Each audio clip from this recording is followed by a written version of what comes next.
You're listening to Keith Engle, the host of TGI Sports Talk on the National Streaming Sports Roku channel.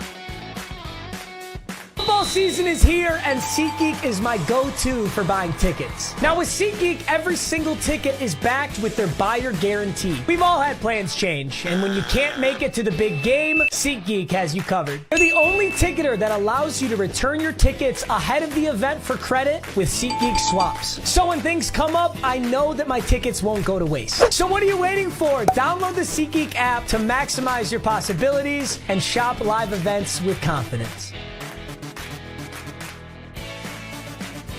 Good morning, everybody. Keith Engle here for TGI Sports Talks One-on-One with Keith Engle. Hope you guys are all having a great pre-Christmas holiday, start to the pre-Christmas holiday weekend, if you will. We're starting to kind of wind down and work-wise and things like that. So hope you guys are all doing well. This will be our last one-on-one show. We'll have the Sunday Stream of Consciousness this Sunday, but that'll be our last show before the holiday, and we'll go over what we're going to do with the college football huddle that would normally be on Christmas Day and New Year's Day. We'll talk about what we're going to do with that on Sunday. Want to welcome everybody watching this morning on Facebook, our TGI Sports Talk page, my personal page. We're obviously live on YouTube and Twitter as well, and also, as always, we're live on the National Streaming Sports Roku channel. And we welcome all of you this morning. A quick shout out to some of the groups, as I like to do. John Gonzalez at the Sports Authorities, the best group out there, probably the best admin that I've had any contact with. And John often comes in and participates on the show, as do many of the people I'll talk about. But Bottom Line Sports with Flo and the gang, great podcast. They broadcast live on Let's Talk Sports, who's also a great friend of this show. Who else? Ken Krause at Golf Bud Sports and More, Sports of All Sorts, excuse me. And of course, Ralph Williams down there at RW Media in Pittsburgh. Ralph does some wonderful stuff, not just Pittsburgh related, but he's got a national footprint, especially on the sports corner with Smoke and Jim Frazier every Tuesday from 4 to 6 p.m. Eastern, Facebook, YouTube. And he's also got a radio outlet, which we've got to probably get that information from Ralph. And I've been a guest on that show many times, and I always have a lot of fun. DDH, thumbs up to you. Want to thank my guest from last week. Maybe Jim knows him. I don't know. My guest this morning will be Jim Graziano, former standout at South Carolina. We got a lot to talk about with him about how he ended up there, what went on while he was there, and obviously the game today. We'll talk a lot about that, and we'll get your questions in as well. But I want to thank Wesley Welker, another long-time Long Island, not a native. He grew up in Southern California, but spent a long time in Long Island. Maybe Jimmy crossed paths with him. And next week we'll have Don Beebe on, former Buffalo Bill and Green Bay Packer. But today I want to bring in my guest, former South Carolina, I say standout. He certainly had a couple of great years to start, and we'll talk about why that may or may not have continued as well as part of our conversation. Jim Graziano joins us. Good morning, Jim. Hi, good morning, Keith. How are you today? Hi. I am great to have you with us. Hopefully you're not. I don't know. We're getting some snow up here in upstate New York. I'm near Albany. I didn't mention that to you, I don't think, before. Saratoga area.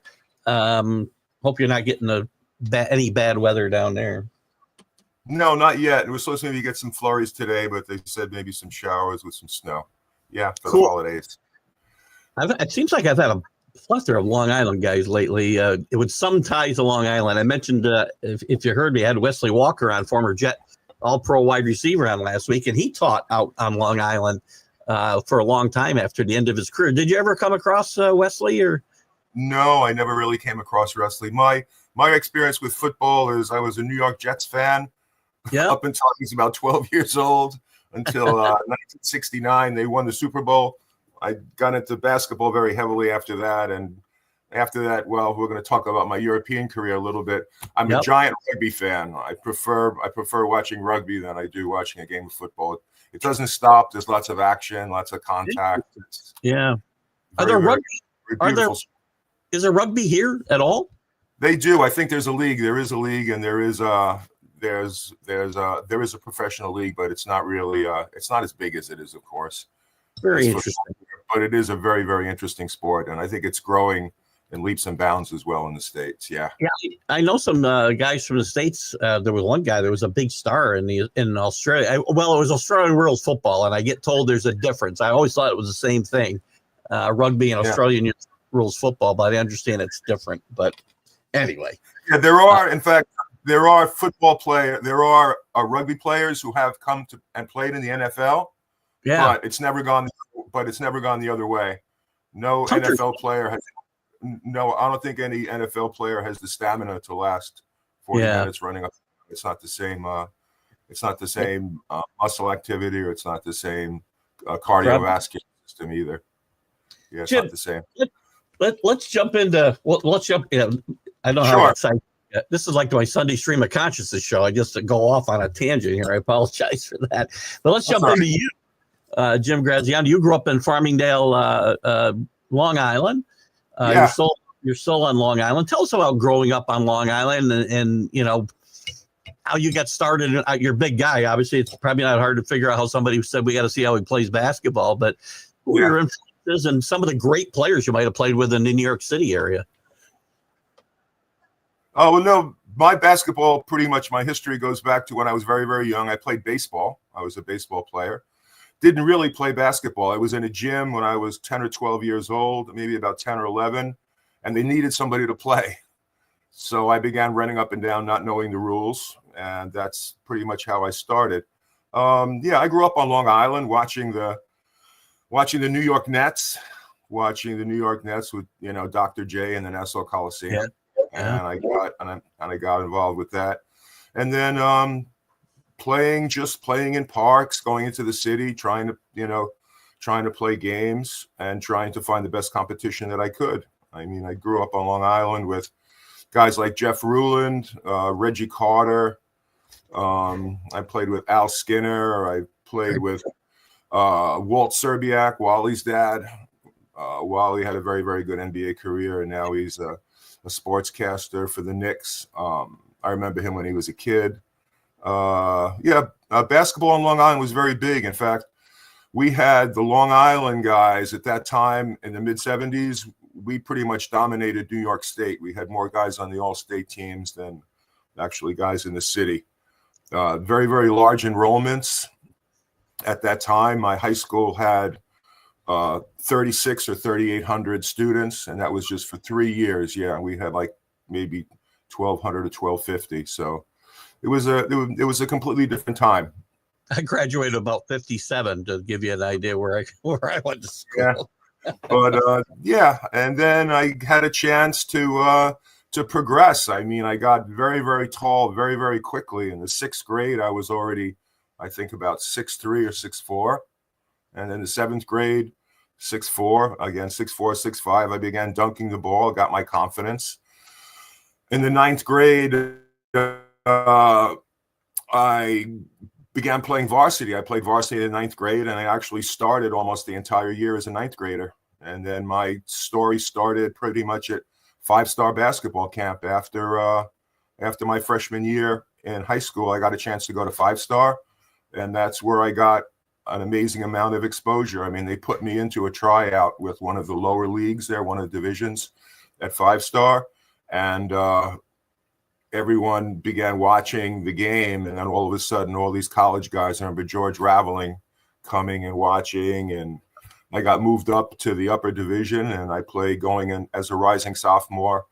I played with Terry Tyler, who was on my team. I played with Butch Lee, who was a great player at Marquette. And I had a very, very good experience at 5-star basketball camp, and that pretty much got me a lot of exposure to being a parade All-American for 2 years, my junior and senior year. And then that's when with the recruiting, that's when the real fun started. That's when the real fun started. We'll get into that. Just a couple of good mornings real quick. Linda McGrath, good morning guys, all your questions I'll get to, because I hate to break up the continuity of our conversation, so I'm going to say a couple of good mornings, but I'll get to your questions at the end, and I'm sure Jim will be happy to answer all of them. But good morning, Linda. Michael Gott, just to show you our reach here on this show, Jim, Michael's over in the UK. We got a bunch of viewers in the UK who he's got a couple of questions about UK basketball, which we'll get into later. And Rick Sherlock, I see you here. John Gonzalez has got a question of comment about Jackie Galloon. Yes. Yeah. Went to his high we'll school. We'll get into that. There's got a couple of things I'm going to say about that. There's some things that happen with Jackie and our relationships and things like that. Yeah. Cool. At what point, as you get into school and start, matriculating, getting into upper class, when did you think you might go play at a higher level? I don't know. I guess probably maybe at 5-star being exposed to some of the guys there and seeing them play. I mean, Robert Parrish was a counselor at the camp.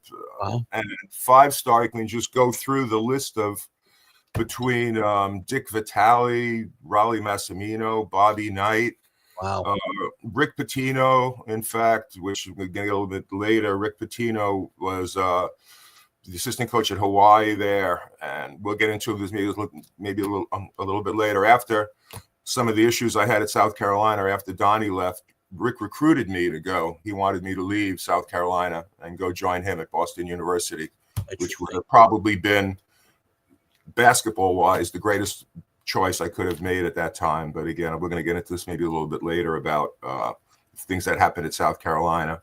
But then, so I knew then through 5-star and just through playing and the dominant force I could have been and just the level I played at. I played with this old Long Island team, and we used to play against Hofstra. We used to scrimmage. The high school guys used to scrimmage against Hofstra, and at that time, Hofstra had a very good program with Richie Laurel and this guy John Irving. They were actually a top 20 team in the nation at that time, and we used to be able to play them even, with Reggie Carter and Wayne McCoy and Jeff Ruland and some of the other guys. And that's when I knew at that time that I would probably try and take basketball, a little bit farther down the line. And that's when the recruiting started as well. Yeah, those are some pretty big names in both college and in a lot of cases professional basketball too that you battled against or played with in some of these camps or in high school. So that must have molded your game. When it came to recruiting, I mean, we know where you ended up, and Frank McGuire was a New York City guy, right? And he had a pipeline when he was at North Carolina, basically, and then later at South Carolina to New York City. Yeah, those guys were always through when I was playing freshman, sophomore in the summers. There was always the names of like Kevin Joyce and he was around all the time, and I got a chance to meet him, and Brian Winters, and then Tom Riker, who came out of Long Island at the time too, and John Roach and Tommy Owens. And then later when I got and started watching it and became very interested, Alex English was he was a role model for me, and he was a hero through his, believe it or not, through his poetry, through his writing, through his basketball ability, and just being who he was. And then the Dunleavys with Mike Dunleavy. Yeah. And his brother Kevin Dunleavy was a teammate at South Carolina with me at the time. So South Carolina, all through my basketball infancy, or when I was growing up and learning the game, they were always present. They were always there. And it finally formalized my sophomore year. After the season, I was playing with the Long Island All-Stars. There was a game against the Brazilian national team, the Brazilian national junior team, and Bobby Cremins came up to see the game. And Bobby Cremins pulled me over after, and he had introduced himself, and he had said perhaps South Carolina might be interested one day. And I said, yes, I was definitely interested. And that's when it started. And even up until this day, I still speak to Bobby, not on a regular basis, but we talk. And he actually gave me a hand with, we're going to speak about later, with Jackie Galloon and the thing that I had done for Jackie and we had done for Jackie after Jackie Galloon had passed. Jackie, very, very great high school basketball player. In fact, he had played at South Carolina for many years. He set the assist record there. And when he was a high school senior in an all-star game at the Cutchers game, he had actually beat out Moses Malone for the MVP of the game. And that's impressive as well. Who else?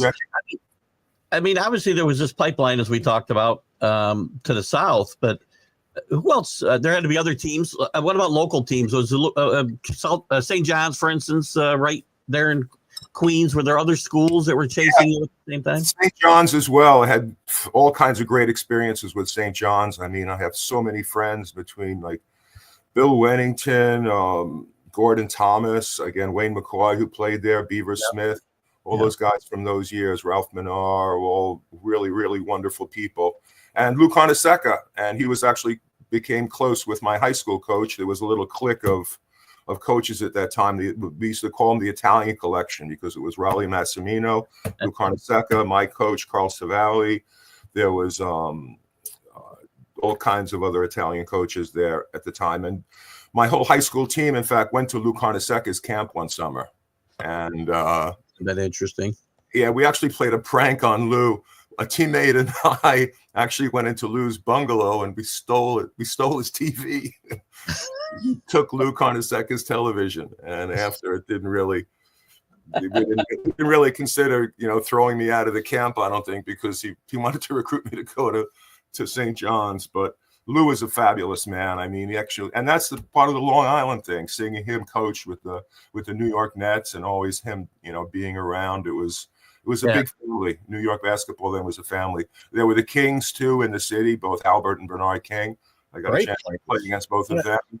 And in with the birth of AAU at that time.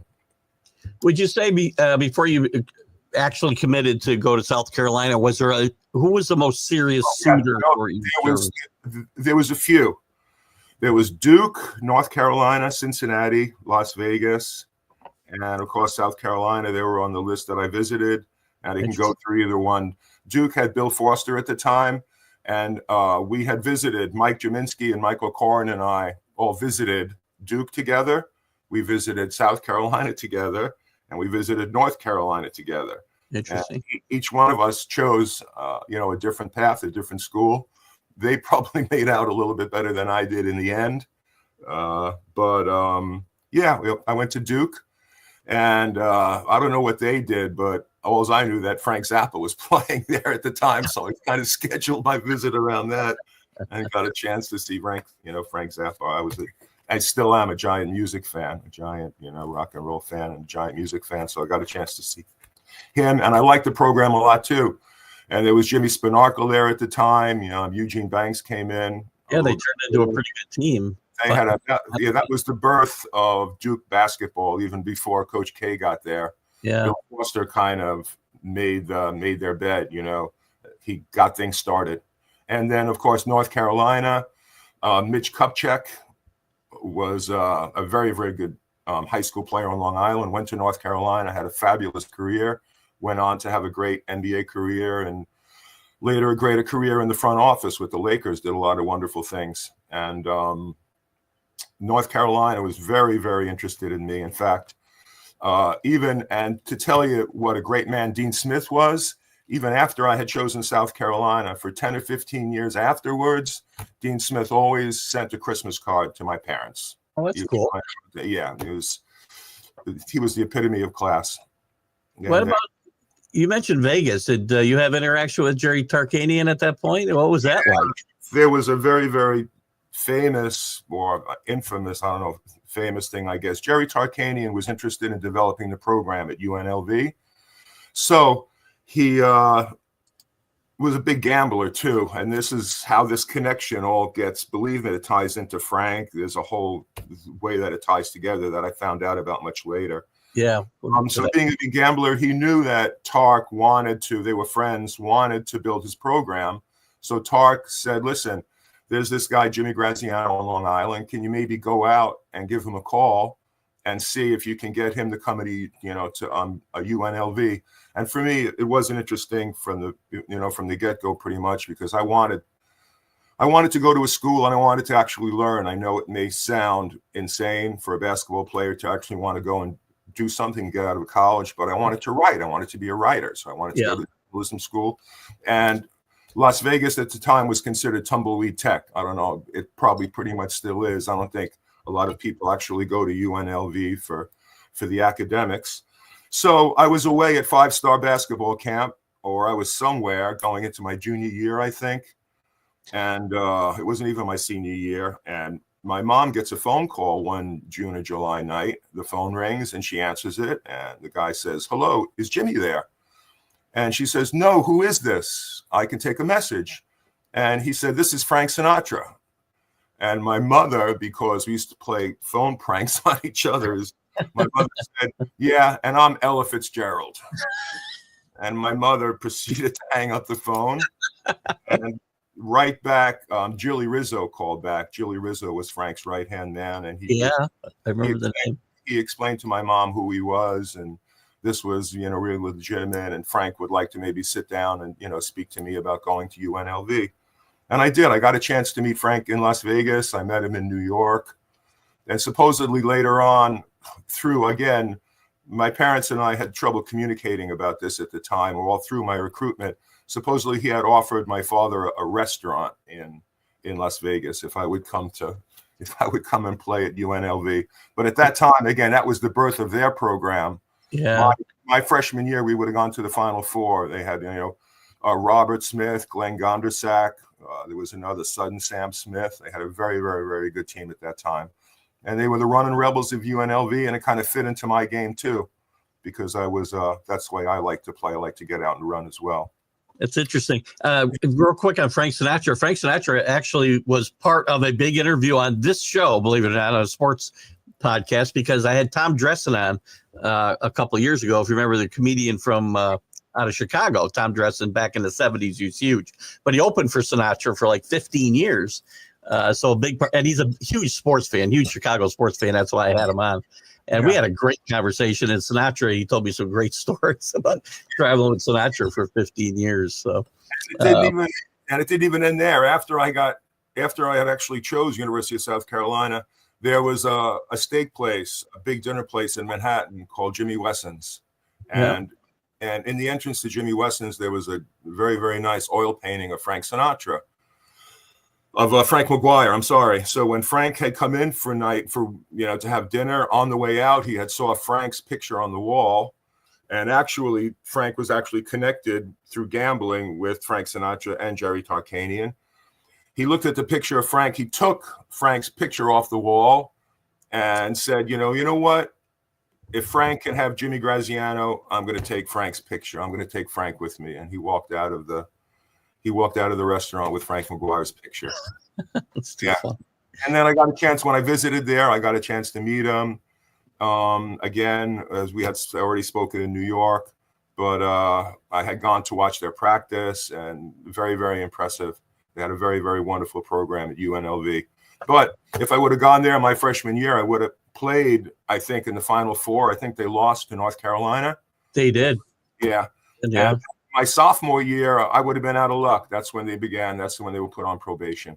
Reggie Theus, John Gonzalez mentions Reggie Theus, another great player who was on that squad. He was on that team. Reggie Theus actually was on that team with Gondersack and Roberts. The Running Rebels were born, I think, about that same time. So you would have fit there very well. What was the final?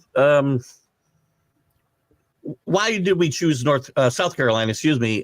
Ultimately, why did we decide to go there? Again, it's all the experience that I have, and I was very analytic actually as a kid.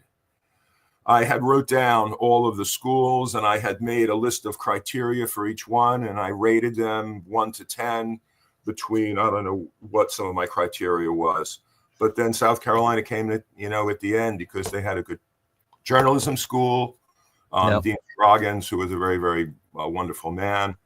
My experience there in the past, and pretty much Donnie Walsh had sold me on the program, and I loved Donnie. Donnie, for me, was my mentor. He was my hero. And then, I'll go into this now. Unfortunately, after my freshman year, I had a really, really outstanding freshman year. My second college game, I had 26 points against Texas Tech. There was a game against Manhattan a little bit later on. We were on 4 consecutive possessions. I had 4 dunks in a row. I actually dunked the ball 4 times in a row. Had a great freshman year. And then after the season, I'll tell this story too, which is kind of, Larry Brown had come to South Carolina. Larry Brown and Donnie Walsh were running mates at North Carolina. They were both court partners, and they were best of friends. So I'm walking into the locker room. We had to walk through the freshman locker room to get through to the locker room. Again, the freshman locker room wasn't used anymore. And there I look over in a stall, and there was Larry Brown. And Larry Brown had his head in his hands, and he was crying. And I walk into our locker room, and I go, what is Larry Brown doing in the freshman locker room? And why is this man crying? And then later that day, or in a few days, I actually found out that Larry Brown was there to take Donnie with him to Denver, to the Denver Nuggets. And that's when at that point, correct? Yeah. Donnie was assistant coach, and then he became the coach, and then he became director of basketball operations. And later, Donnie ended up having a fabulous career with the Indiana Pacers. For sure. Even with the New York Knicks.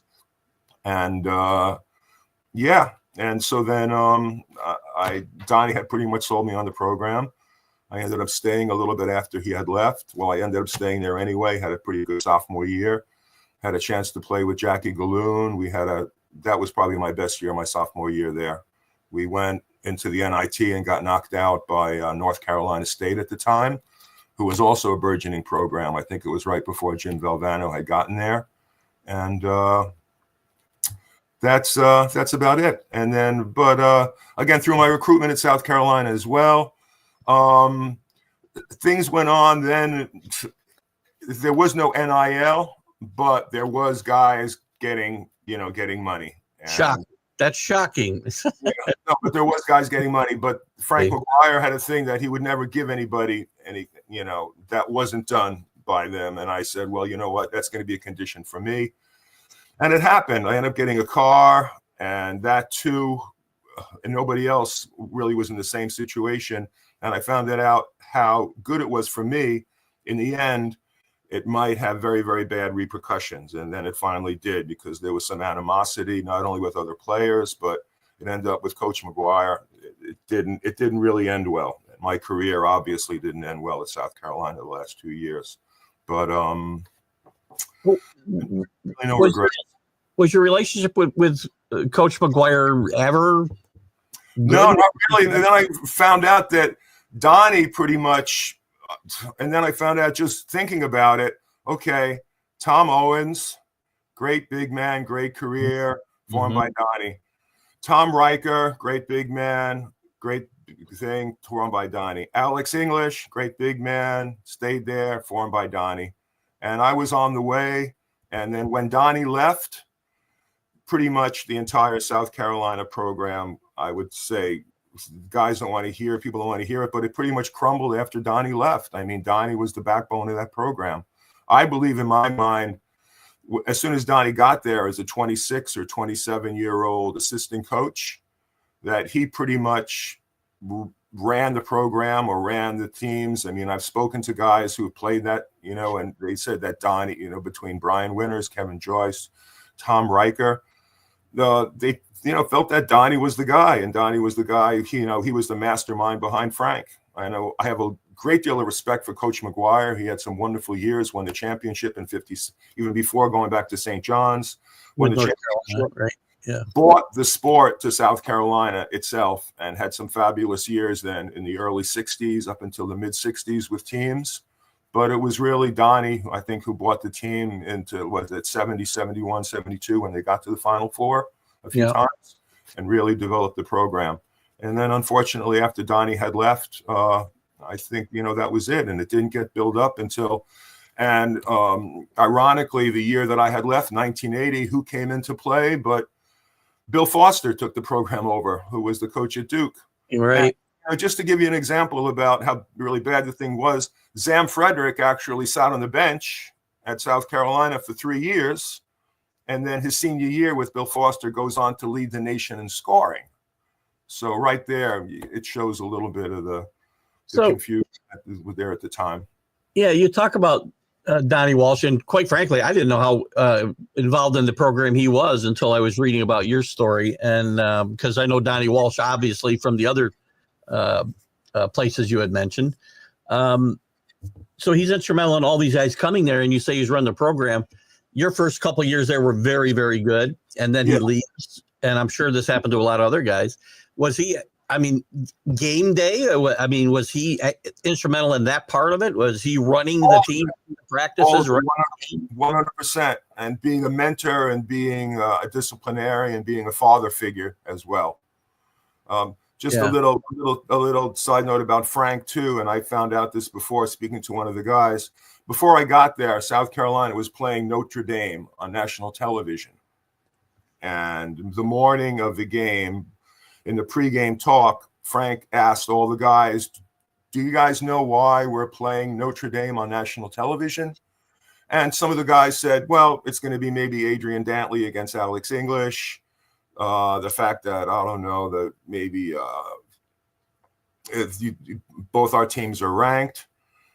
Then there was some other guys who came up with some other things. And Coach McGuire said, no, the reason why we're on national television is because of me. And that's right weird. Then, all of the guys, their faces just, you know, it's something maybe you think to yourself, but you don't really say that to the guys. And I don't remember, and some of the guys I spoke to said they were there for 4 years and they never remember actually sitting down and having a conversation with Coach McGuire, you know? So maybe it was what he was going through the last few years, because I know it was kind of turbulent there. A lot of people on the board of trustees didn't want Frank to be the coach there anymore. Right. So, and he was dealing with a lot of, you know, very, very bad things. And then I found out mysteriously later on, his house burned down. Yeah, his house burned under, I don't know, nobody knows the circumstances of how it burned down. But then all the things went around in my mind. Okay, gambling, Tarkanian, Sinatra, who knows, you know. Interesting. Yeah, interesting. But after all these years, it's just speculation. Yeah. Yeah.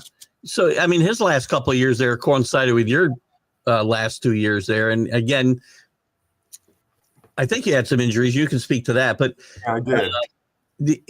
Your performance drops off because of Donnie being gone. And Frank, did Frank hold a grudge against somebody like Jim Graziano because maybe he didn't pay players and he paid you? Did he? I think so. I think in the end, yeah. And I used to have to go and see him at the end of every month, and they hand me the envelope. And after it became really uncomfortable at, you know, the end, because I wasn't playing, and a few times I was hurt, and and it was even to the point. I don't think this happened. I'm just thinking this for myself, but there was this league, the USBL after, and there was a coach from Tennessee after who was the coach of the team, and I knew that he knew Frank, and it seemed like he kept me on the team all the way to the end. Mm-hmm. I think I should have been on the team, and then at the end I ended up getting cut by the team, and I always thought at the back of my mind there was something there. But did you have thoughts about transfer? I know transferring wasn't as easy as it is. I should have. I didn't have any guidance at the time. Unfortunately, both my parents were wonderful people. I didn't have anybody working for me. I had a girl I was very close with, very much in love with at South Carolina at the time. I was involved in the program, and unfortunately, I got sidetracked into other things. We talked about music before. Yeah. I ended up getting involved with people maybe that I shouldn't have. Not anything bad, drugs or anything, but maybe just a little bit too much pot and maybe too much alcohol. And then after I got involved with, I ended up getting drafted by the Denver Nuggets, I think, out of pity. Donnie took me in the 9th round. I ended up getting cut by them, went back to the school. The school was wonderful enough to give me, I was 9 credits short. I ended up getting my 9 credits. They gave me a place to live off campus, and I ended up managing the first punk rock bar in South Carolina, or the first punk rock bar in Columbia, called Von Hinman's. Well, we almost got REM to play. We almost got a whole bunch of different bands to play in there. But, I got sidetracked. And then after I graduated in January, I got my first job. Again, I didn't have an agent. Again, that's another thing that I would say would be a little bit insane. I never had an agent in my entire basketball career. I never wanted one, because I always felt that basketball was such a beautiful thing, and I wasn't really that money oriented. I wanted to play for the love of it, which I did. And I ended up getting a job in Scotland playing there. And we can talk about the guy who was talking about English basketball at the time. Yeah. There really wasn't anybody there. There was Alton Bird playing there in Scotland at the time. I played in Scotland at the beginning.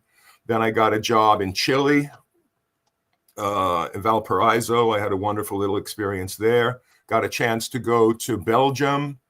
And in Belgium, I got a chance to replace somebody. And that's when my basketball career finally started to pick back up again. I played in the first league. And a guy in France saw me in a basketball magazine. And I got a chance to go play in France the following year in what was considered the French Professional League. And then I ended up living in France for 23 years after that. I played professionally there, ended up staying, coaching, teaching English as a second language toward the end, which was my profession after. Was that why you were playing? You were also teaching at the same time? No, at the very end, I wanted to stop playing professionally. So there was a team in the north of France. I was playing in Bordeaux at the time. In fact, I had Boris Diaw as a kid. Boris Diaw was a very, very great NBA player, I think. And I always told people that I taught Boris how to pass. So, actually, I wanted to ask about that. Your experiences in Europe and even in South America. I mean, obviously, the international there's a huge influx of international players today and has been for some time in the NBA, but not so much then. Did you play? Was the game that much different in Europe then, or were there a lot of guys that you played against? They had some wonderful rules. In fact, they had some wonderful rules. A couple of the rules, in fact, which the NBA should, take in, or they should still do here, is that only a coach can call a timeout, and you have to call it at the desk. You have to call it at the table before I want a timeout on the next dead ball. Yeah. There was no getting trapped in the corner. You can't get out calling a timeout. There's no get out of jail card. Right. Also, if you throw a ball off somebody's leg flying out of bounds, they get the ball. You can't do that. That's not right. It's not. There's a lot of rules I think that Americans put in that give you kind of a little bit of a grease. And also in the backcourt, if there's a violation, the referee doesn't have to touch the ball. So you can just grab the ball, run out of bounds as quick as you can, and throw the ball up the court. That was a lot of fun, and they had a lot. Bigger lane too, right? Don't they play with a bigger lane? And the lane was different too at the time. The lane was actually expanded out, like it wasn't as it is now. Yeah, but the game didn't get big enough. The game finally exploded in 1992 with the Dream Team, and that's when, unfortunately, I was at the end of my career.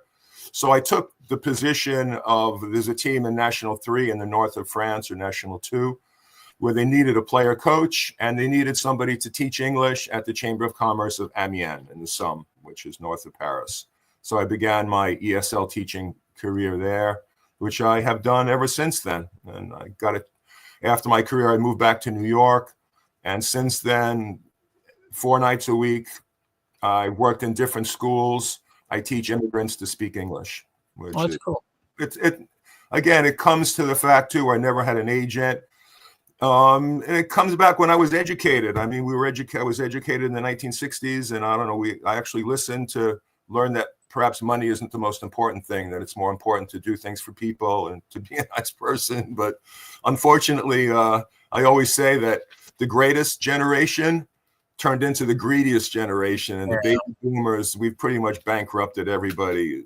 The Gen Zers, we bankrupted everybody today, but I don't want to get into that. That's a little bit too political, but I do love what I do, and I still do it. I love teaching, and I've actually taught French a couple of years. I'm fluent in French, and I've done some job replacements teaching French in high schools, which I love as well.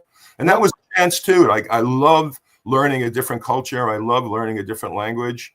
Yeah. Loved living in France. I mean, I don't want to get into the political thing again, but universal health care is, I don't know what we're waiting for. It's in 23 or 24 years there, the amount of out of pocket, the mutual, that's called mutual, but it's like the co-pays every single year with my family, family of 4. So at that time we had 5, a family of 5. We paid $850 a year. That was the copay, and everything else was covered.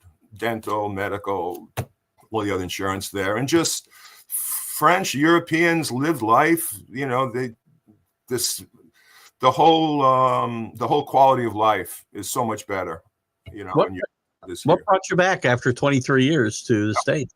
That's kind of make a really long story short. I got the misfortune of being divorced in 2000. So 9/11 happens. This is a little bit of a funny story. 9/11 happens. I got in this thing called classmates.com, which was a thing to touch base with all high school friends. Yeah, and a girl that I had dated in high school, her sister was looking for this guy who she dated called Jimmy Caselli. She saw my post. She spoke to her sister, said, "Listen, Jimmy Graziano's in France. He sounds kind of lonely. He's divorced. You're in the same case. Why don't you guys talk?" We talked in September.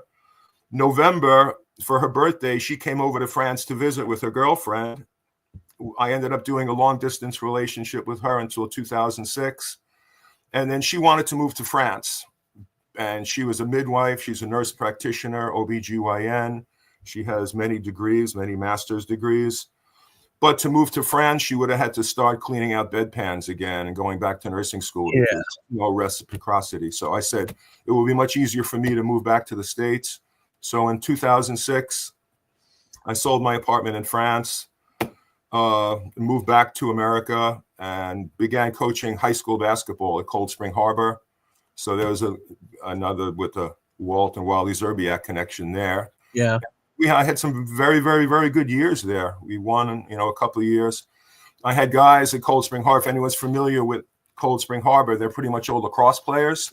So we didn't really have anybody. All my lacrosse guys I would take. So we spent a lot of time on defense because they had great legs. I mean, so we would win games like 38-36 or 28-24.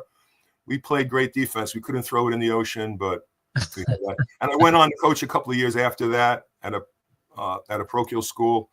I got out of it pretty much because of I didn't like the way the kids didn't buy into what I wanted to do, and I couldn't really communicate them with that well. I think that's a lot of problems with guys who played the game, who try and coach it. So what I've done since then, and I did all the way up to COVID, was I would run clinics. I would get there were a couple of elementary school gymnasiums who wanted to sublet their space. That's what happens with schools when they get closed down. They sublet, the town sublets them. So that I got a chance to sublet some court space, and I did that for many years, where I ran, high school, middle school clinics for kids. And I tried to teach them how basketball is played the right way, how to pass and cut, how to set screens, how to play the way. And you had spoke about how the European game is different. And the European game is different. And that's why over the years, European players have been so prized. I mean, they're skilled. Yeah. Guys, when I would teach the kids in the camp, what I would do, we would even have a ball. I would first teach the kids how to run, because a lot of kids don't even know how to run, believe it or not. Teach the kids how to pivot, because pivoting is very, very important in the game. And just teach the kids skills. And I think that's lacking in today's game. Well, it's a good transition, I guess. I mean, those kids have flourished here because of their the fundamentals they haven't instilled in them before they get here. And is that what we think? And obviously the game of basketball on the college level and the professional level has all changed a lot. I know that I saw a post you put up the other night about, I think it might've been the South Carolina game. I'm not sure. The game with 8,000 threes shot. There was 73 3-point shots missed. And over the years, the 3-point shot really wasn't that important. They used it kind of as an end of the game, get back into the game. In fact, a little side note, Mike Dunleavy, who played at South Carolina, his first year in the NBA, he was the first he had the most 3-pointers of the best percentage in the NBA. He was number one, Mike Dunleavy, the first year. He probably shot very few of them, I'm thinking. I don't know, maybe he shot 80 or 100 or 150. Who knows how many during the game. But now it's pretty much taken over. It's pretty much taken over the game. Even Mike D'Antoni said that, not Mike D'Antoni, Greg Popovich, I'm sorry, said that you don't have to look anymore at any of the stat sheets. All you have to look at is one thing: the team that makes the most threes wins, and that's it. So it's taking coaching out of the game. I mean, basketball, the way that I was learned was you get the best shot closest to the basket with the best guy. And there were thousands of ways to get this done, either with 2 big guys, 3 small guys. You had thousands of possibilities to do that. So you worked the hardest to get the highest percentage shot. And now it seems like you have to take a circus shot to get the lowest percentage shot. It's Yeah. like, I describe it as a way too. It's like if you have algebra, it's like taking algebras done with numbers and letters. I don't know. Let's throw shapes in now. Let's throw shapes into algebra and see what we get. It's not the same sport. It's not the same thing. I think it's part of, and I see this in other sports and football, and looking to make a most difficult play, and instead of the play that's right there open for you. It's a sports center syndrome, right? They want to make the greatest play so they have a chance to show up in sports center highlights. Exactly, and that's the way it is. It's not to play small ball and baseball. Let's get a strategy. Yeah. Let's bunt. Yeah. Let's move the guy over. Let's sacrifice. Let's get a squeeze. Let's steal a base. Let's do this. And it was fascinating as a kid, sports, to look at that. Football is this thing. Let's grind it out. Let's practice. Let's work on this. No, let's throw a long distance bomb, get a touchdown. Let's hit a home run. But again, I don't want to get into anything again because we'd be here all day. How it's actually related to the society that we live in today. And it's exactly how people think, you know? Yeah. People aren't taught to think anymore, unfortunately. They're not really taught to think. They're just taught to react and to consume and buy. But again, it's kind of related back to the college game today. And again, I'm going to think some of the changes in college sports probably you don't have as big a problem with as other people might. The NIL situation. I mean, I'm guessing, and now they have budgets to just pay for play. I'm assuming you're probably okay with at least a portion of that, as you were getting paid and felt you should be paid to go to college. I mean, yeah, absolutely. I mean, even for the very beginning, but I think now, and playing in the club system and the way that it's related in schools, in schools in Europe, all over the world, there are no sports teams. When you go to school to learn. That's what you're in school for. You're not in school to play a sport. Sports are here for babysitting parents who don't get off at 2:00 and the kids need something to do from 2 to 5. Yeah. The club system is so much better where if the parents want to get involved, if you want your child to play sports, you have to get involved. And what I found about the beautiful thing about the club system is in the towns or cities, there's a club and everybody in the town gets involved with the club. If you have a young child, that young child plays with the club. They play with the junior team. You may play with the men's senior team. Your wife knows the other wives. They go. So there's some communication during the week. And then every Saturday, you play a game. You just play one game a week. Or it became later, you play 2 or 3 games a week if you're on the professional level. But and it was fabulous. Again, getting back to not everyone made a lot of money. You weren't really the richest thing. People weren't making a lot of money, doing that. But everybody was happy. Everybody was happy. Everyone enjoyed themselves. And the beauty of the sport shone through, and it really did. I mean, you might have gotten a car and an envelope, but your envelope, I'm sure, didn't amount to like $1 million. No, it was ridiculous. I might even it was embarrassing how much it was every month. But still, for me, it was a lot of money, and for anyone, it was a lot of money. But it was. My bigger problem is when you tie the NIL and now the budget, the $20 million budgets these sports programs will have to just pay you to come to school. You tie that in with the transfer portal, which is basically you can be a free agent every year. There's nothing you to that school. I think it's a recipe for disaster for college sports in general. At some point, absolutely, I totally agree. I think it would be so much better with a nice club system. Imagine, I've actually fantasized about this. Imagine all the cities or clubs. Imagine if they all have professional teams, and you would have leagues where guys would play. It's almost like how basketball first started. Remember, even before the NBA, company teams used to play. Yeah. They were actually company teams. Goodyear had a team, and they would pay a guy to play, and they would play in a league. And have little cities have all professional leagues with professional conferences and divisions through states. But it's our system now is so ingrained. There's no way you're going to be able to get this. And basketball and major sports have been making so much money for universities over the years that it's never gonna really change, and it's really unfortunate. It really is. It is. Let me circle back, and I gotta believe from this conversation, you don't have a lot of regrets about the choices that you made. But do you think, going back to Frank McGuire and Donnie Walsh, and the way your college career started out and the way it finished, if you'd wanted to play in the NBA, do you feel like you would have progressed more as a player if Donnie Walsh had stayed, and you would have had a better chance of playing the NBA? Oh, absolutely. I would have followed the Tom Owens, Tommy Riker, Alex English path. I would have had a little bit of a career anyway. I mean, they all finished at different levels. Tom Owens had a great career with Portland and ended up as a very good backup center behind Walton. Tom Riker ended up, again, I don't want to speak about Tom Riker because his situation with the Knicks and with some of the things that he had dealt with at school were a little bit similar to mine. Alex ended up having a great career, but yeah, I can't go back. But, through speculation, who knows what we could have made, I could have made of the program after Donnie. I probably would have got drafted a little bit higher than the 9th round. I might have gone on and played somewhere in the NBA.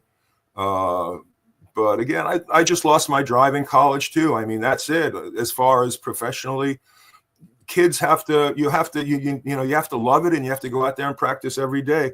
After my freshman year at South Carolina, I didn't do a camp. We didn't have a basketball camp. So Dean Smith actually liked me enough, or I still liked him.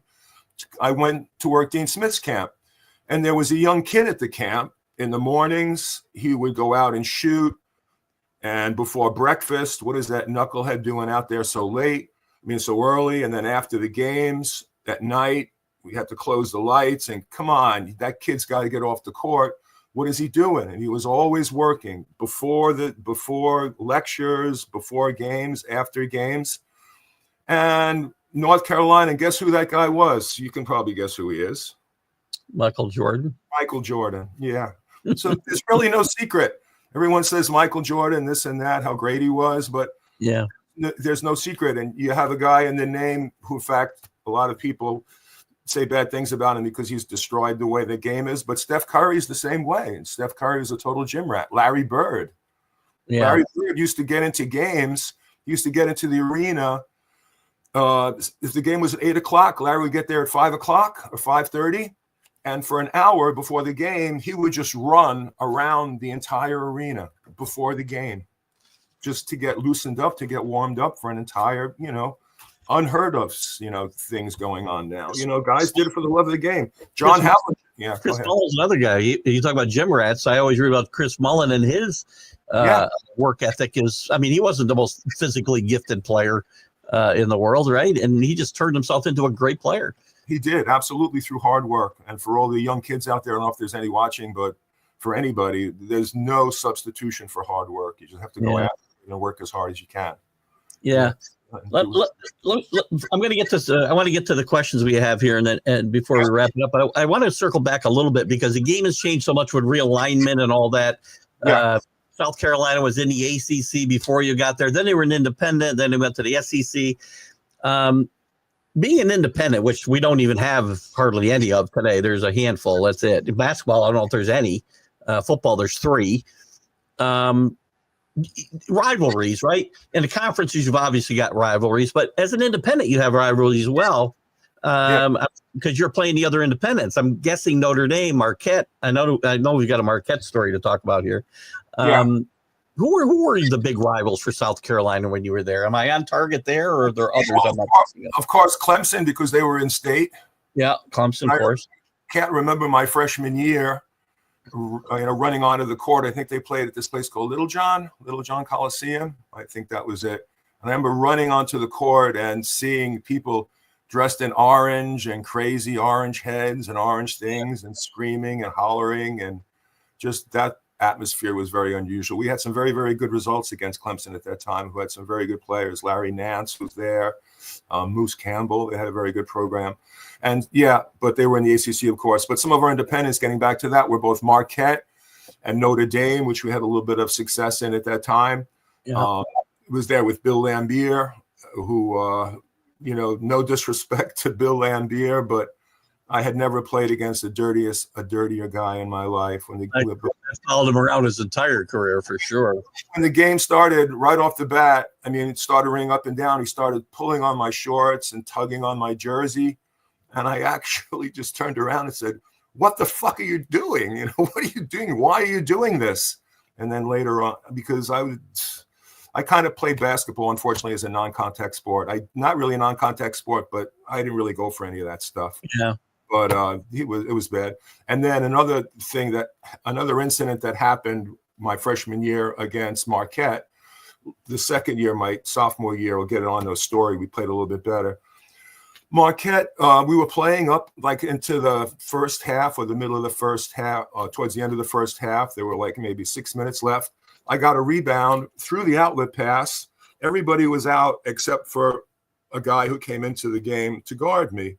And he turned halfway, he wound up, and he threw an elbow right into my midsection. And I proceeded to double over, and he ran down the court. And then I just picked my head up, and I looked over at Al McGuire, and Al McGuire was looking at me, and he gave me a little smile. And then from then on, kind of my whole outlook towards sports changed right there. Not towards sports, but towards the game. And I said, wait a minute, there's really something wrong here. And we ended up losing to them that year. But needless to say, my sophomore year, I was a lot more motivated. And we took them to double overtime at the Coliseum. And unfortunately, we lost to double overtime. And that was the year they were the national champs. But those good. Disrespect Al McGuire, he had a fabulous career. Yeah. Got a chance to know Dick too. Dick, his brother, who was with the New York Knicks at the time, recruited me a little bit. Yeah. No disrespect to him. He had a fabulous coach. He was a fabulous coach. But people actually did that back in the day. You actually had guys on the bench who would come in just to take somebody out. You know, you don't really have that. The game's luckily the game's evolved, past that. It has. Yeah, there was definitely a lot of that back in your time for sure. Yeah, the independence, it wasn't definitely a good thing. Again, why did South Carolina get out of the ACC? There was a lot of talk with Paul Dietzel. They wanted to get out of the ACC. There was a lot of, things happened with Frank in North Carolina. I don't think North Carolina ever actually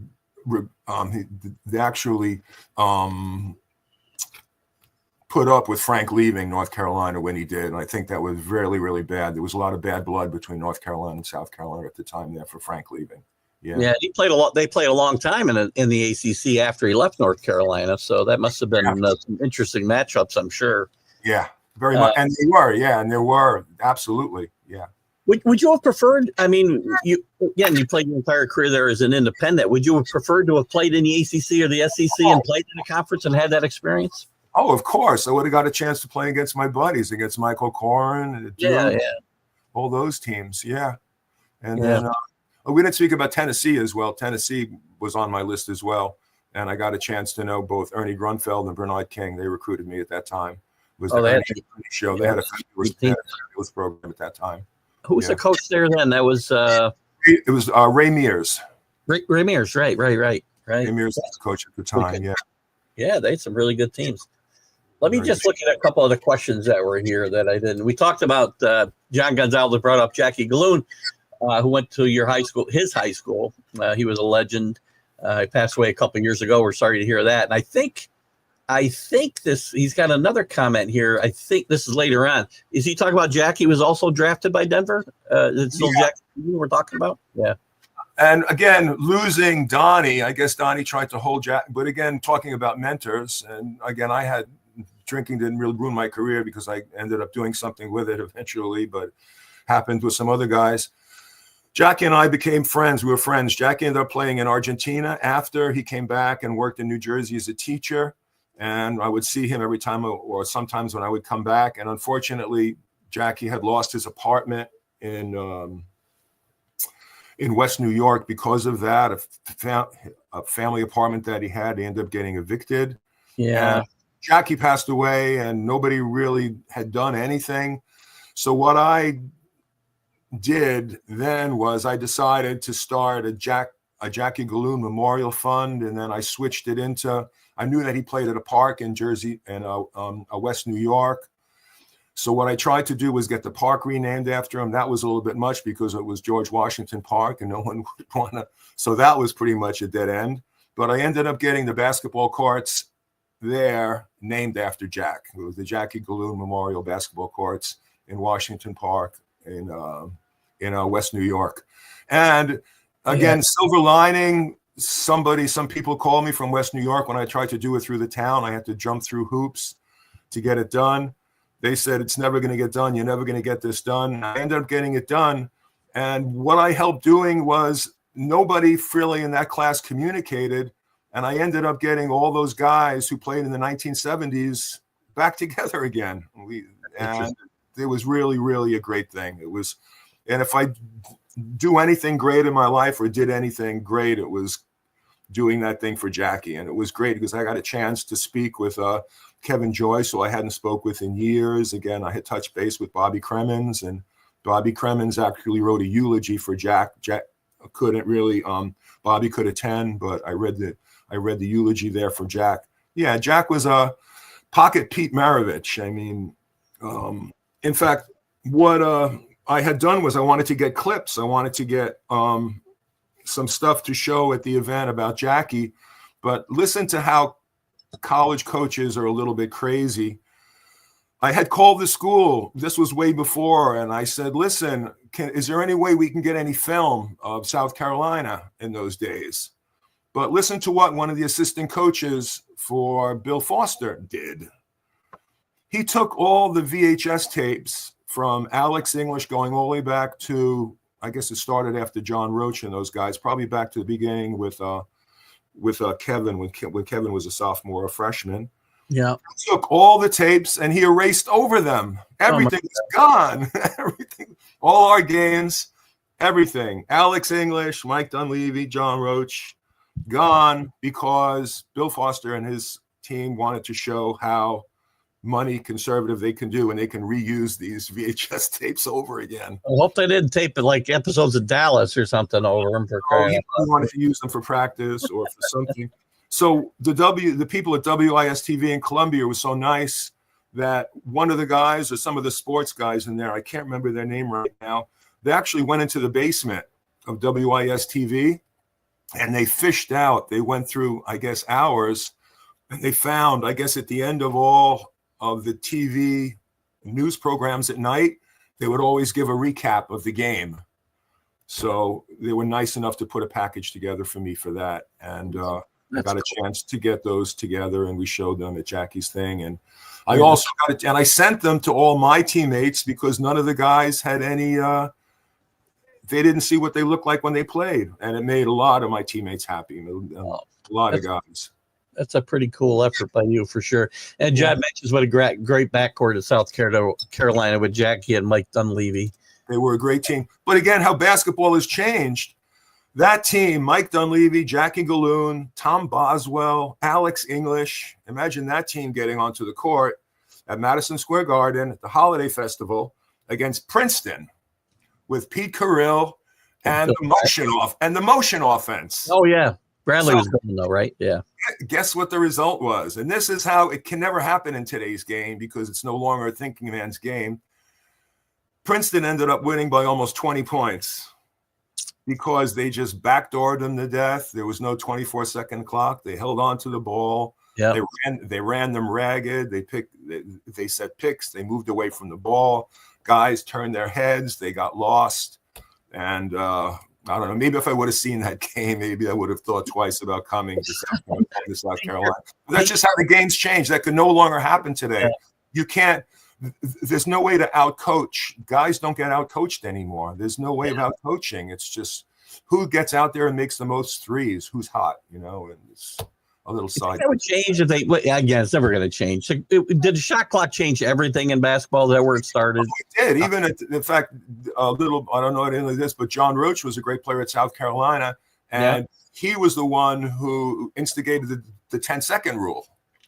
Because, back in the day, Maryland, South Carolina games would sometimes be 6-4, 6-3.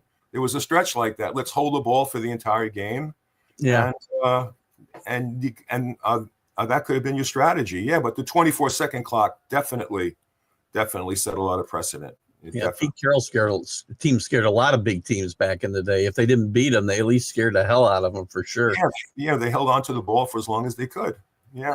Here's a comment from Michael Gott in the UK. We were talking about British basketball recently with the British Basketball Federation has been allocated. I don't know what this amounts to. This is in pounds. It might be $12 for all I know. 2 points. Yeah. I'm sure that's a lot of money. I'm kidding. It's a little bit more. It's about $3.5 million or $3.6 million. Yeah. So they're investing in basketball, obviously, in the UK, and in an effort to participate in the 2028 Olympics. So that's good for your for British basketball. Yeah, that British basketball has gone through some ups and downs, but again, British basketball, like French basketball, not so much Italian or Spanish basketball, is really taking advantage of Africa. And we didn't really get a chance to speak about that. Interesting. Africa.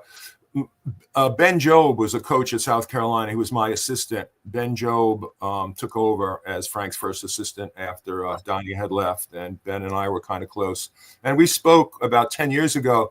He said, listen, Graz, by either 10:35 or 10:40, 30 or 35% of the NBA is going to be African. And I said, Coach, there's no way. But if you look at it now, quite a few. There's quite a few. Yeah.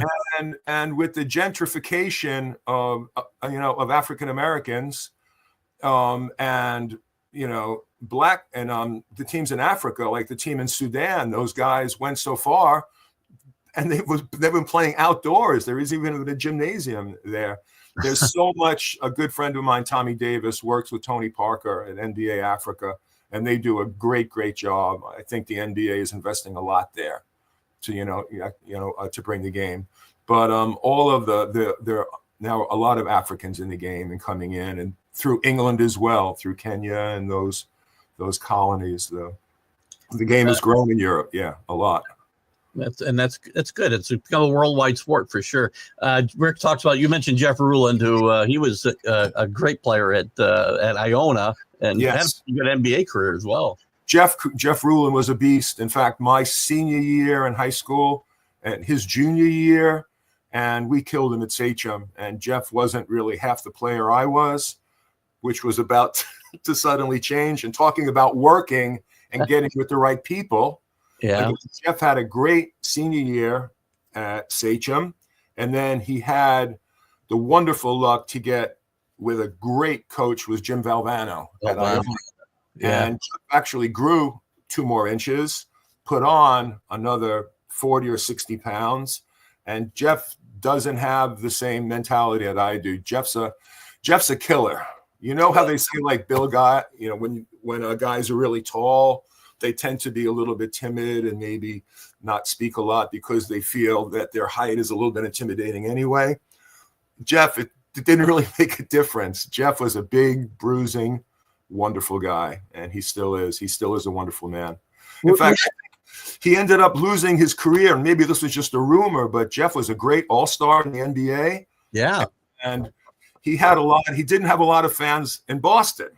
So I don't know if this is true or not, but one year when he got hurt, Jeff was there playing, I guess, with the Washington Bullets at the time, and he had a luggage cart, and he was pushing his luggage cart, and all of a sudden from behind, somebody rammed the hell out of his Achilles, and he went down like a shot. And that's story there. But Jeff was a great player.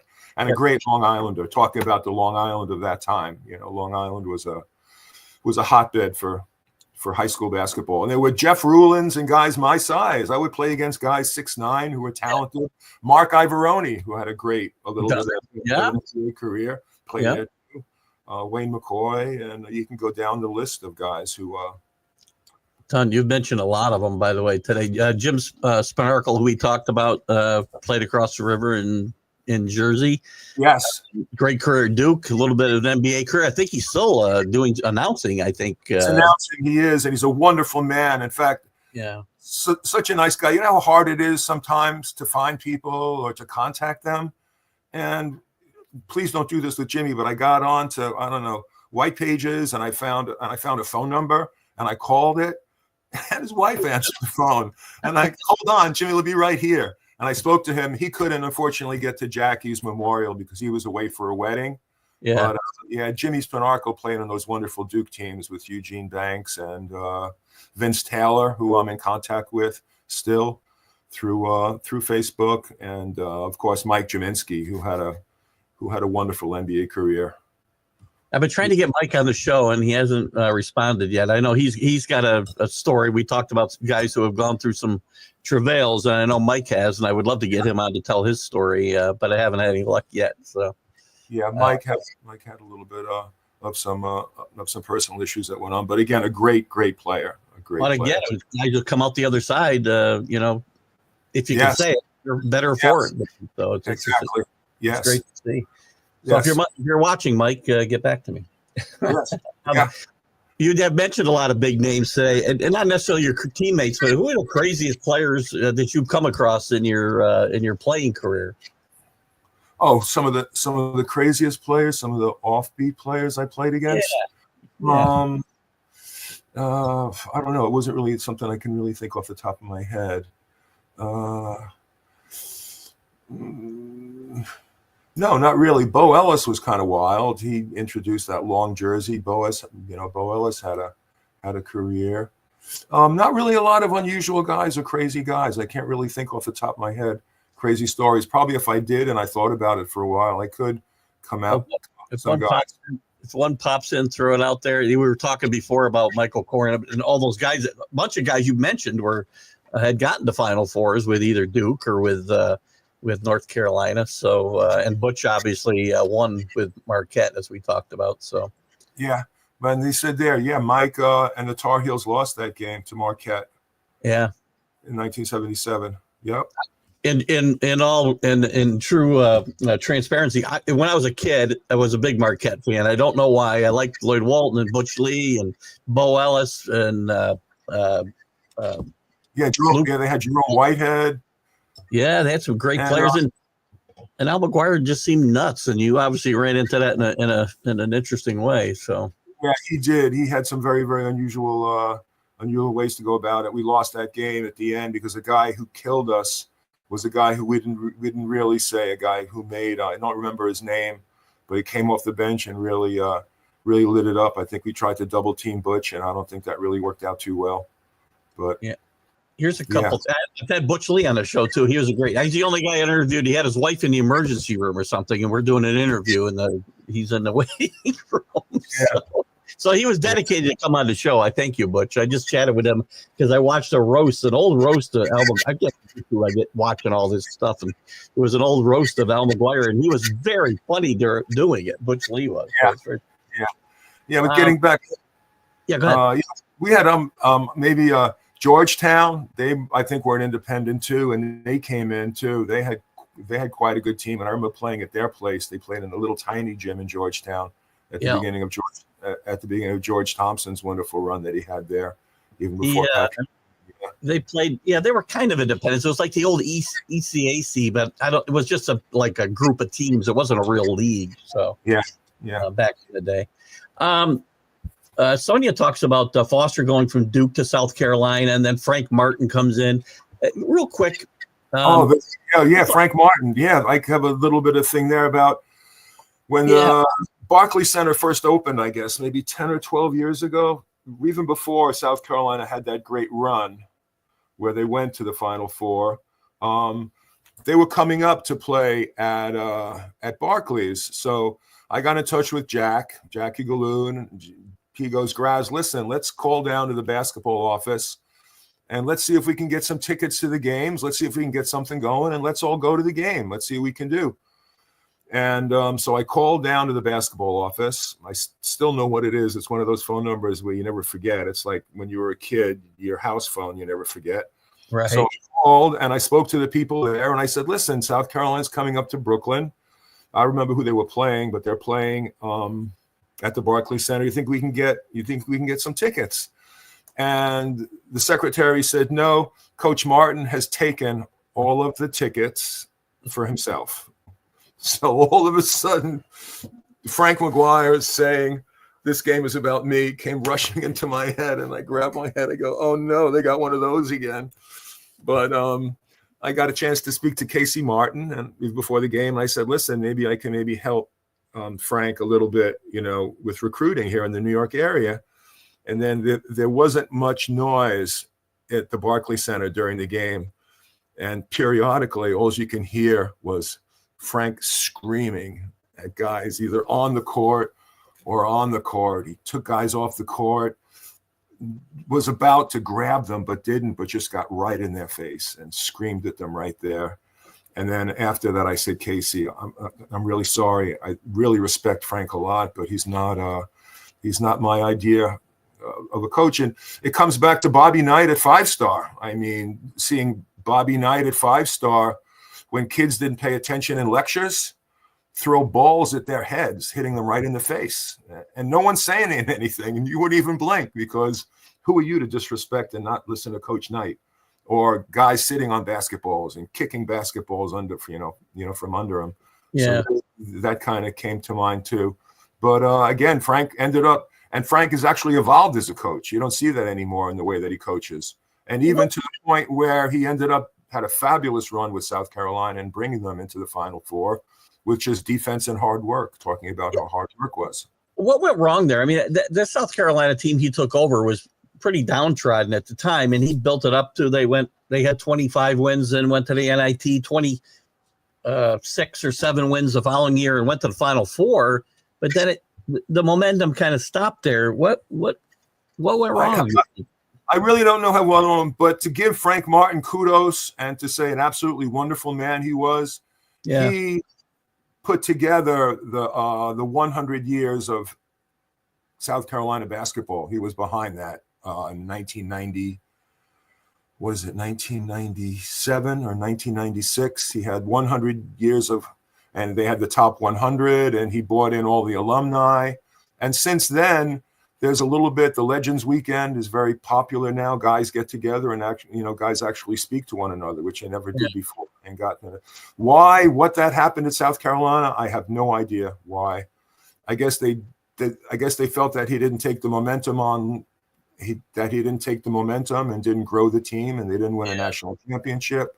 I don't remember what his results were immediately after that for the next few years, but I don't think they were very good. I don't think they were in competition for the conference championship in the SEC. Oh, they kind of fell back quite a bit. Another coaching situation I just popped in my head I wanted to chat about. I think you mentioned Bobby Cremins earlier, another New York City kid. Had great success at Georgia Tech and had taken the job at South Carolina, his alma mater, in 93, I want to say. Yeah. And then the next day or a few days later, just said, I was just kidding. I'm going back to Georgia Tech. What do you know about that situation? I don't know. He's never really confided in me at that as many times as we talked. He's never really spoken about what that happened. But I remember, and I think a few years ago we did speak about it a little bit. I can't remember what we had said, but there was, he had guaranteed the job. Yeah. But I think it may have been just the difficulty in having to work. Maybe, I don't think the situation at Georgia Tech, I don't think the Board of Trustees were as overbearing as they might have been at South Carolina. And I think that comes into play as well. I mean, I think maybe with some programs, the Board of Trustees play a bigger part in the athletic programs than a lot of coaches would like to. A lot of coaches would not like to have that pressure over them. And now even Alex is a member of the Board of Trustees at South Carolina, doing a wonderful job with them. Great player.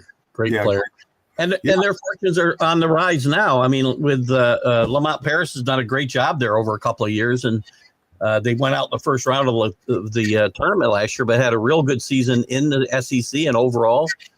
You feel good about the future in South Carolina? I had a chance to speak to him last year at the Legends Weekend, and he really does a fabulous job with the guys. A little bit like Frank, he's really is a mentor. He speaks to every single one of them, probably every single day. He sits down and talks to them. And I think I have a lot of hope for them this year. But again, we spoke about it before. You don't know what the team's going to look like next year, depending on what guys do in the transfer portal. There's no more regularity anymore. There's no more, there's no predictions. There's no peace of mind with anything. Everything is, every year we have to go out and grab whatever's out there, or we have to go after this certain piece or that certain piece. and hopefully that he fits into our program. But I think he does a fabulous job, with the team, Lamont. And I can't wait to go down again in February this year. I'm trying to find out when they're going to fix their weekend that they have for the Legends. But it's really nice seeing the guys. There's a couple more comments I just want to get to, and then I'll let you go. I appreciate you staying with me as long as you have. Did you get to play against Maurice Lucas? I think he came after his team. Maurice Lucas was already gone. Yeah, Maurice Lucas had already graduated. But they had some great battles, Maurice Lucas and Alex English. Those were very, very great games. Another physical player, as you talked about before. Jackie's coach, Tony Yankovic. Yankovic died last week. And that was it. Yeah, that was another thing that was great about Jackie's memorial. None of the guys had seen him. None of the guys had contacted him. A lot of the guys had thought that maybe he had passed away, but Coach Yankovic was with the board. I got through the Board of Education, and I contacted him that way because he was on the Board of Education of the city of West New York, and I had contacted him that way. But yeah. And John Roche, R-O-C-H-E. Yeah, John, wrong there, John, but that's okay. He played with the Nets, and he's the only one, along with Tom Owens. I've spoken to pretty much everyone who's ever played there, all the legends and everybody. But for John Roche and Tom Owens, those guys are still a mystery. And John Roche had a very, very interesting life as well. He had a fabulous All-American career at South Carolina, had a couple of really good years with the Nets, and said, you know what, maybe basketball isn't for me, and became a very successul lawyer after that. Oh, did he? Did he play with the Pacers too? If I remember, I feel like maybe not. I don't know if he played. I remember him going to watch him play with the Nets, but I never really remember him playing. He was a really good point guard with the Nets. I know that. Had a lot of assists. And John we talked a lot about that 77 Final Four. Another participant, it was North Carolina Charlotte. Did you play against Charlotte at all? No, we played against, the only team we played against was from North Carolina. We played against NC State. We played against Duke one year too. Before that, we played against NC State, and we lost against NC State. And they had a very, very good team even before Coach Valvano got there, with Clyde the Glide Austin, who became a Globetrotter after, who had Norm Sloan had some great teams there in the mid-'70s. Yeah, they won a national championship. And Charles Hawkeye Whitney too was there at that time, and still in contact with both of them, but never played against North Carolina Charlotte. But again, Cornbread Waxwell went on and had a great career with the Boston Celtics. And just going on a little side note, backtracking a little bit, why European basketball is so great and why they actually play like that and look like that when they talk about Euro basketball. Yeah, there is a hypothesis, and it's been proven. And I remember talking with coaches in France about it before. For some reason, in the Soviet Union in the early 70s, they got a hold of old Red Auerbach Boston Celtic instructional films and old Boston Celtic movies. Oh, wow. And you know how the Russians are, how the Soviets are. At least the Soviet system was through repetition and practice and practice and practice and repetition. And the Soviets developed their style of play, which was copied by a lot of the European teams. And that's why you see a lot of why guys are so highly skilled. So they're really so highly skilled now because they went through the Soviets, who the Soviets actually went through the Boston Celtics. Yeah. Interesting. John's got one more comment, but I want to get to this one before I let you go. Jim, in your opinion, what team underachieved back in the day, or better yet, overachieved? NC State don't count. Back then, your days, yeah. I don't know, because I can't really say that we did, because we had a hell of a schedule my freshman year. Well, North Carolina wasn't winning any national championships at that point. They hadn't won yet. They were getting the Sweet 16s and Final Fours, but Dean Smith couldn't get over the top at that point. That might be one. But again, they did. In fact, in 1977 or 1976 or 77, they played against UNLV in the NCAA championships. Yeah, with Michael Corrin. Michael Corrin's freshman or sophomore year, and yeah. They lost to Marquette, didn't they, that team? Lost to Marquette, yeah. Yeah. But he didn't win, I think, until like 82 against Georgetown. Yeah. Back in those days, teams have underachieved. They don't really remember teams that are, underachieved.